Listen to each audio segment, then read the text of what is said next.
तो जैसा कि सराउंडिंग द हेवन के लास्ट एपिसोड में हम लोगों ने देखा, जिया इस हेवनली सीढ़ियों पर चढ़ने के लिए चली गई थी, जहां पर उसे बहुत ही ज़्यादा प्रॉब्लम का सामना करना पड़ रहा था। लेकिन जिया हार नहीं मानती है और वो इन सभी प्रॉब्लम का सामना करने के बाद फाइनली वो 8 लेवल को क्लियर कर लेती है और उसका टेस्ट अब खत्म होने ही वाला था। और अब आगे तो इस एपिसोड की शुरुआत में हम लोगों को जिया को दिखाया जाता है जो कि ऊपर से नीचे की ओर गिर रही थी। इस चीज को देखकर सभी लोग बहुत ही ज्यादा शॉक हो जाते हैं, लेकिन तभी जिया अपने आप को संभाल लेती है और वो बोलती है यहाँ पर जितने भी थंडर बर्ड हैं वो सभी जिंदा नहीं है, बल्कि उनके अंदर में हेवन एंड अर्थ की एनर्जी बहुत ही अमाउंट में है। और अगर मैंने किसी तरह करके इन बर्ड को कल्टिवेट कर लिया तो इसकी वजह से मेरी बॉडी बहुत ही ज्यादा पावरफुल हो जाएगी। और वो यह बोलने के बाद में इन बर्डों को अपने जाल में फंसाने लगती है, जिसकी वजह से ये बर्ड बहुत ही ज्यादा यहाँ पर फड़फड़ाने लगते हैं। तभी हम लोगों को इन थंडरबर्ड के टोर्नेडो को दिखाया जाता है जिसके ऊपर जिया ने हमला कर दिया था। लेकिन तभी हम लोगों को क्लाउड को दिखाया जाता है जहाँ पर बहुत ही अमाउंट में थंडर घूम रही थी। इस चीज को देखने के बाद जिया के दिमाग में एक प्लान आ जाता है और वो बोलती है अगर मैंने इन थंडर का यूज कर इन वर्ड के ऊपर हमला किया तो वो लोग बहुत ही आसानी के साथ में मारे जाएंगे। और वो यह बोलने के बाद में अपनी पावर की मदद से यहाँ पर एक बहुत ही बड़ा थंडर बॉल बना लेती है, जिसके अंदर में बहुत ही अमाउंट में थंडर की एनर्जी आने लगती है और इस बॉल का साइज लगातार बड़ा होते जाता है। इस चीज को देखने के बाद सभी लोग बहुत ही ज्यादा शॉक हो जाते हैं। लेकिन तभी हम लोगों को इस थंडर बॉल को दिखाया जाता है जो कि एक ही झटके में यहाँ पर जितनी भी थंडर बर्ड होती है उन सभी को डिस्ट्रॉय कर देती है। इस चीज को देखकर जिया बोलती है सच में यह अटैक बहुत ही ज्यादा पावरफुल है और अब मेरे रास्ते में कोई भी परेशानी पैदा नहीं कर सकता है। और जिया के यह बोलने की देरी थी। तभी हम लोगों को यहाँ के मौसम को दिखाया जाता है जो कि दोबारा से नॉर्मल हो जाती है और जिया 9 फ्लोर पर चली जाती है। इस चीज को देखकर जिया बहुत ही ज्यादा शॉक हो जाती है और वो अपने मन में बोलती है जैसा कि मैंने अपने मन में सोचा था कि 9 फ्लोर बहुत ही ज्यादा खतरनाक होगा, लेकिन ये तो बहुत ही ज्यादा आसान है। और वो यह बोलने के बाद में आगे की ओर देखने लगती है। लेकिन तभी हम लोगों को इन डिसाइपल लोगों को दिखाया जाते हैं जहाँ पर एक डिसाइपल अपने साथी यांग को बोल रहा था सच में ये लड़की बहुत ही ज्यादा टैलेंटेड है क्योंकि इसने 9 फ्लोर को क्लियर कर लिया है, जो कि कोई मामूली बात नहीं है। लेकिन तभी हम लोगों को इरफान और इसेल्डर को दिखाया जाता है जहाँ पर ये दोनों भी जिया को देख रहे थे। लेकिन तभी हम लोगों को जिया को दिखाया जाता है जो कि इस जगह को देखकर बहुत ही ज्यादा खुश हो जाती है और वो बोलती है फाइनली मैंने 9 लेवल को क्लियर कर लिया है। लेकिन तभी यह एल्डर सभी लोगों को बताने लगता है कि जिया ने अभी तक 9 फ्लोर को क्लियर नहीं किया है, उसके ऊपर तो अभी बहुत ही बड़े बड़े खतरे आना बाकी है क्योंकि 3 मेजर रेलम ऑफ सेंडिया की पावर एक्टिवेट होना तो अभी बाकी है।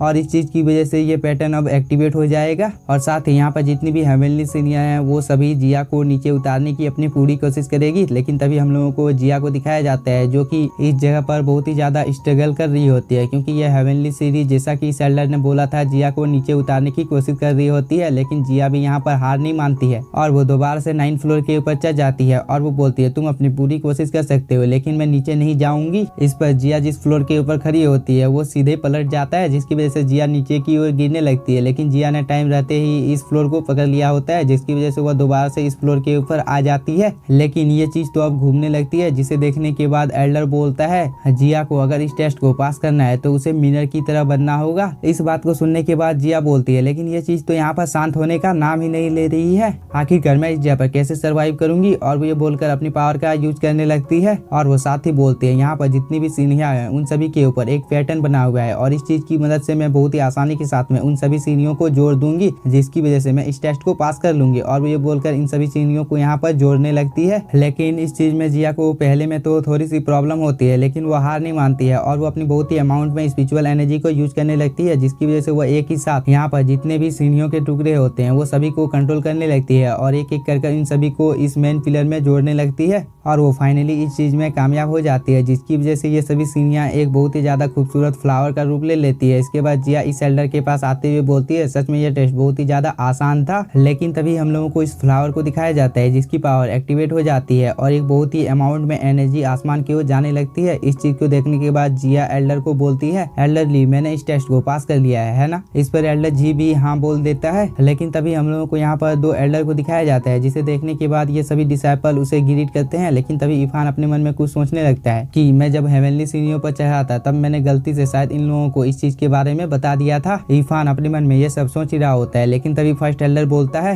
हेवनली सीढ़ियों पर कौन चढ़ा था। इस पर एल्डर जी जिया की तरफ इशारा कर देता है। इस चीज को देखकर फर्स्ट एल्डर बोलता है सच में ये लड़की बहुत ही ज्यादा टैलेंटेड है। इस बात को सुनने के बाद एल्डर जी इन लोगों को बोलता है ये लड़की सच में बहुत ही ही ज़्यादा टैलेंटेड है, इसलिए मैं इसे नहीं सिखा पाऊंगा, इसलिए तुम लोगों के लिए अच्छा ये होगा कि तुम उसे अपने साथ ले जाओ। इस बात को सुनने के बाद ये दोनों एल्डर जी को यहाँ पर ग्रीट करते हैं और वो बोलते हैं आप बहुत ही ज़्यादा दयालु हैं। लेकिन तभी जिया बोलती है मैं सिर्फ कोचिंग द विंड के साथ ही जुड़ना चाहती हूँ। इस बात को सुनने के बाद पहले तो फर्स्ट एल्डर थोड़ा सा हंसता है, लेकिन वह जिया को बोलता है हम लोगों के इस सेक्ट में 108 माउंटेन है जो कि बहुत ही ज्यादा पावरफुल है, तुम उनमें से किसी में भी जा सकती हो। लेकिन जिया साफ मना करते हुए बोलती है मुझे इन सब माउंटेन में कोई भी दिलचस्पी नहीं है। इस बात को सुनने के बाद फर्स्ट एल्डर और सेकंड एल्डर दोनों ही बहुत ही ज्यादा शॉक हो जाते हैं। लेकिन तभी सेकंड एल्डर बोलता है तुम जिंगफैंग में शामिल हो सकती हो और जब भी यह चीज दोबारा से अपेयर होगी तब तुम इस जगह पर आ सकती हो। इस बात को सुनने के बाद ये सभी डिसाइपल आपस में बात करने लगते हैं कि सेकंड एल्डर जिया के ऊपर इतना ज्यादा मेहरबान क्यों हो रहे हैं और आखिरकार ये लड़की है कौन। लेकिन तभी हम लोगों को जिया को दिखाया जाता है जो कि अपने मन में सोचने लगती है अगर मैंने इन लोगों को अपने रियल आइडेंटिटी के बारे में बता दिया तो ये मेरे लिए प्रॉब्लम क्रिएट कर सकती है। और वो ये सोचने के बाद फर्स्ट एल्डर और सेकंड एल्डर को बोलती है मैं अपने साथी के साथ कुछ बात करना चाहती हूँ। और वो ये बोलकर इरफान को साइड में ले जाती है और उसे बोलने लगती है कि जिंगफैंग माउंटेन के जितने भी लोग हैं वो सभी लोग मेरे ऊपर इतना ज्यादा मेहरबान क्यों है। इस पर इरफान यहाँ पर इसे बताने लगता है कि एशियन टाइम में बहुत ही कम लोग होते थे जो कि इन सीढ़ियों को चढ़ पाता था और वो लोग फ्यूचर में बहुत ही ज्यादा पावरफुल होते थे, इसीलिए ये लोग तुम्हें अपने साथ में ले जाना चाहते हैं। इस बात को सुनने के बाद जिया बहुत ही ज्यादा शॉक हो जाती है और वो बोलती है मैं इस बात को कैसे भूल सकती हूँ। लेकिन तभी इरफान बोलता है हम लोगों के लिए इस जगह पर रुकना अच्छा नहीं है क्योंकि तुम्हारी रियल आइडेंटिटी के बारे में इन लोगों को पता चल गया है, इसलिए हम लोगों को जितनी जल्दी हो सके इस जगह से निकल जाना चाहिए। इस पर जिया बोलती है लेकिन मैं इस जगह पर अपनी सीक्रेट टेक्निक को कैसे छोड़ सकती हूँ। इस पर इरफान जिया को समझाने लगता है कि इस टेक्निक को 500 सालों तक नहीं देखा गया है, इसलिए इसके बारे में हम लोगों को कुछ भी पता नहीं है। इस बात को सुनने के बाद जिया अपने मन में कुछ सोचने लगती है और वो इरफान को बोलती है तुम इसी जगह पर रहोगे, अगर इस जगह पर कोई भी गड़बड़ होती है तो तुम मुझे जरूर इस बात की जानकारी दोगे। और वो ये बोलने के बाद दोबारा से इस एल्डर लोगों के पास चली जाती है और वो first Elder and second Elder को बोलती है मैं जिंगफैंग माउंटेन में शामिल होने के लिए तैयार हूँ। इस बात को सुनकर ये दोनों एल्डर बहुत ही ज्यादा खुश हो जाते हैं। लेकिन तभी जिया बोलती है ये डिसाइपल दोबारा से मेरे खिलाफ नहीं बोल सकते हैं, तब मैं आप लोगों के साथ जाऊंगी। इस पर फर्स्ट एल्डर बोलता है तुम्हें इन लोगों की चिंता करने की कोई भी जरूरत नहीं है, ये लोग तुम्हारे साथ कुछ भी नहीं करेंगे, फिलहाल के लिए तुम हम लोगों के साथ चलो। इस पर जिया भी यहाँ बोलती है और वो फर्स्ट एल्डर के पास चली जाती है। लेकिन तभी एल्डर जी इरफान के पास जाते हुए बोलता है आप इसे भी अपने साथ क्यों नहीं ले जाते हैं। इस बात को सुनने के बाद ये डिसाइपल फर्स्ट एल्डर और सेकंड एल्डर को बोलता है मैं इस आदमी का टेस्ट लेना चाहता हूँ और वो ये बोलकर इसके ऊपर हमला कर देता है, जिसकी वजह से इरफान और इस डिसाइपल के बीच में एक बहुत ही ज्यादा खतरनाक फाइट छिड़ जाती है। और इरफान यहाँ पर ऐसे प्रिटेंड कर रहा था कि वो बहुत ही ज्यादा कमजोर है, इस चीज का फायदा उठाकर यह डिसाइपल इरफान के ऊपर कंटिन्यू हमला किए जा रहा होता है, जिसे इरफान डॉज कर रहा था। लेकिन इसी के साथ हम लोगों का ये एपिसोड हो जाता है खत्म और इसके नेक्स्ट पार्ट में बहुत ही ज्यादा फाइट आप लोगों को देखने को मिलेगी। तो अगर आप लोग चैनल पर नए हो तो चैनल को सब्सक्राइब कर लो और एक प्यारा सा comment. Thank you for watching.